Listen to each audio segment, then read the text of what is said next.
సర్వం శివం శివం సర్వం. ఓం గం గణపతయే నమః. ప్రతి ఒక్కరూ ఈ వీడియో స్కిప్ చేయకుండా చూడండి. వీడియో చూసిన తర్వాత లైక్ చేసి షేర్ చేసి సబ్స్క్రైబ్ చేసుకోండి.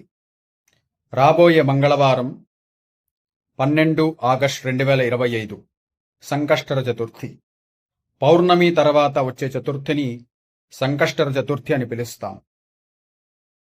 ఈ సంకష్టర చతుర్థి వ్రతాన్ని చేసుకుంటే ఆర్థిక ఇబ్బందులు తొలగిపోతాయి. చాలామంది ఈ ఆర్థిక ఇబ్బందుల్లో బాధపడుతూ ఉంటారు. అట్టి వారికి ఈ ఒక్క వ్రతం చేస్తే చాలు, గణపతి అనుగ్రహముతో మీ ఆర్థిక ఇబ్బందులన్నీ తొలగిపోతాయి. ఈసారి మనకు శ్రావణ మాసంలో వచ్చింది, అందులో మంగళవారం రోజు వచ్చింది. దానిని మనం అంగారక చతుర్థి అని పిలుస్తాం. చాలా మంచి రోజు. ఎవ్వరూ ఈ వ్రతాన్ని చేస్తారో వారికి గణపతి స్వామి పరిపూర్ణ అనుగ్రహం వస్తుంది.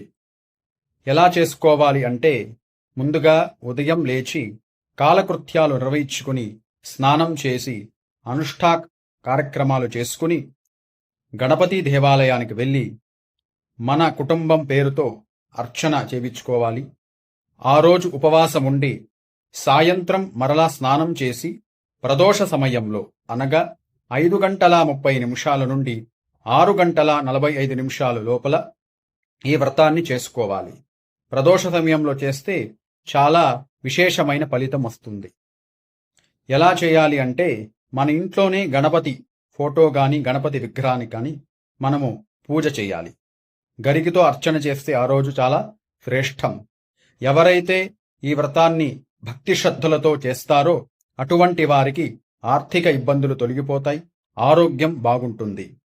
ఎవరైతే ఈ వ్రతం చేసేవారు ఉపవాసం ఉండేకి కాలేదో అటువంటి వారు సంకష్టనాశన గణేశ స్తోత్రాన్ని 4 సార్లు పఠిస్తే వ్రతం చేసిన ఫలితం వస్తుంది.